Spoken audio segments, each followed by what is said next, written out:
Pengusulan Indonesia untuk berpartisipasi dalam operasi pemeliharaan perdamaian dunia di Palestina sebanyak 650 orang saat ini telah masuk dalam proses pendaftaran atau tingkat level 1. Apabila mandat PBB tentang penggelaran operasi pemeliharaan perdamaian dunia di Palestina keluar, maka pemerintah akan meneruskan usulan tersebut untuk proses selanjutnya. Beliau menyerukan investigasi komprehensif terkait serangan di Rafah.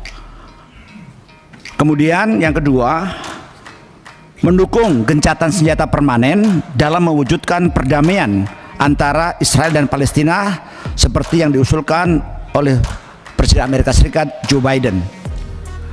Kemudian yang ketiga adalah mendukung two-state solution sebagai solusi nyata perdamaian dan keamanan bagi Israel dan Palestina. Kemudian berikutnya, beliau juga menekankan bahwa Indonesia siap memberikan bantuan kemanusiaan dan siap berkontribusi dalam pengiriman pasukan misi pemeliharaan perdamaian berdasarkan permintaan dari PBB. Berikutnya, Indonesia siap mengirimkan personel medis dan mengoperasionalkan rumah sakit lapangan di Gaza atas kesepakatan semua pihak. Indonesia siap mengevakuasi dan merawat korban sipil warga Palestina di rumah sakit Indonesia. Ini yang beliau tekankan, dan beliau juga sudah menyusun tim untuk melaksanakan apabila nanti sewaktu-waktu kita dapat lampu hijau untuk mengirimkan pasukan perdamaian ke Gaza. Untuk itu Panglima TNI akan menjelaskan secara detail tentang kesiapan pasukan TNI dalam misi perdamaian tersebut. Silakan. Satu yang saya hormati, kami laporkan bahwa dalam rangka bantuan kemanusiaan di Gaza, TNI akan menyiapkan brigade komposit seni, kesehatan, dan manuver, mengingat Gaza masih merupakan area perang. Sehingga TNI telah menyiapkan alutsista untuk memberikan bantuan kemanusiaan, yaitu KRI Dr. Rajiman dan KRI Dr. Suharso, yang dilengkapi dengan fasilitas ruang operasi, ruang perawatan, ruang jenazah, apotek, klinik, ruang poli, laboratorium CT scan dan X-ray, serta unit gawat darurat. Kapal-kapal tersebut telah melewati perawatan dan pemeliharaan serta dinyatakan layak operasi. KRI Rajiman diawaki oleh 163 personil dan memiliki fasilitas 160 tempat tidur pasien. Sedangkan KRI Suharso akan mampu menampung 40 pasien dan mengangkut 500 personil. KRI Suharso juga dapat mengangkut 14 kendaraan taktis dengan berat maksimal masing-masing 8 ton. Untuk kesiapan evakuasi darurat, TNI menyiapkan 2 unit helikopter, yaitu heli Panther TNI Angkatan Laut dan heli Dopang dari Angkatan Udara, yang nanti akan berada di atas KRI tersebut. Untuk kesiapan material, TNI menyiapkan 2 alternatif. Alternatif pertama yaitu rumah sakit lapangan kapasitas 100 tempat tidur dengan dilengkapi fasilitas dekontaminasi kimia, biologi, radiasi, dan nuklir. Sedangkan untuk alternatif 2 yaitu disiapkan 3 lokasi terpisah yang mampu masing-masing memfasilitasi rawat inap sebanyak 50 tempat tidur, rawat inap 25 tempat tidur, dan rawat jalan. Penentuan alternatif ini tentunya akan disesuaikan dengan dinamika dan ketersediaan tempat di daerah operasi.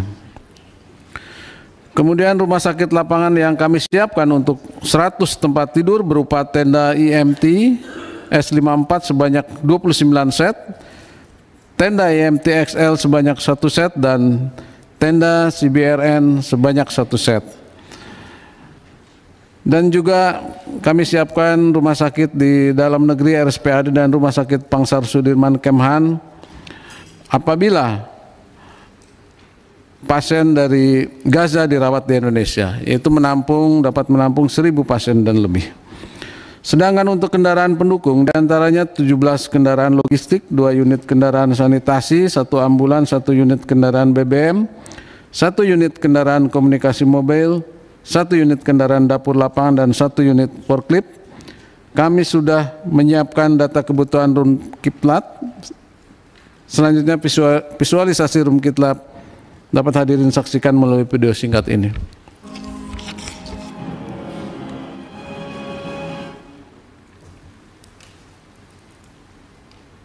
Pimpinan dan anggota Komisi 1 yang saya hormati, konsep operasi misi pemeliharaan perdamaian PBB di Palestina, TNI akan mengikuti prosedur yang berlaku dalam sistem administrasi PBB, di mana untuk bergabung dengan satuan atau misi baru penugasan PBB terdapat 4 tahapan pledging atau komitmen.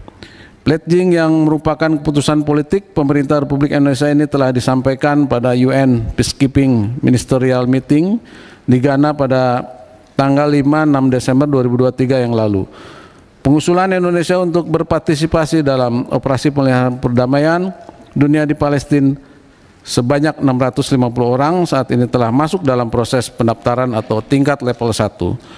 Apabila mandat PBB tentang penggelaran operasi pemeliharaan perdamaian dunia di Palestina keluar, maka pemerintah akan meneruskan usulan tersebut untuk proses selanjutnya ke tingkat atau level 2.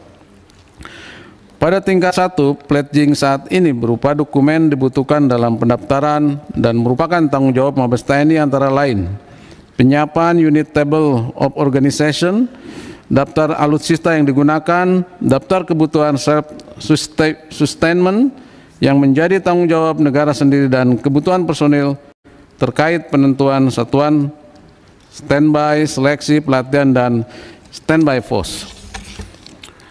Kami laporkan update kesiapan pledging hingga saat ini bahwa surat pendaftaran dan data organisasi dan tugas baik bidang personil dan material sudah dilengkapi. Namun demikian, dari kebutuhan administrasi masih terdapat beberapa hal yang perlu segera ditindaklanjuti, diantaranya rencana kebutuhan anggaran, keputusan Presiden tentang pledging yang saat ini masih diproses oleh Kemhan, dan permohonan akun pledging UN PCRAS kepada PBB. Selanjutnya, untuk kesiapan personil dan material serta kesiapan dukungan anggaran pledging masih perlu perhatian kita bersama guna menyukseskan keputusan politik negara ini.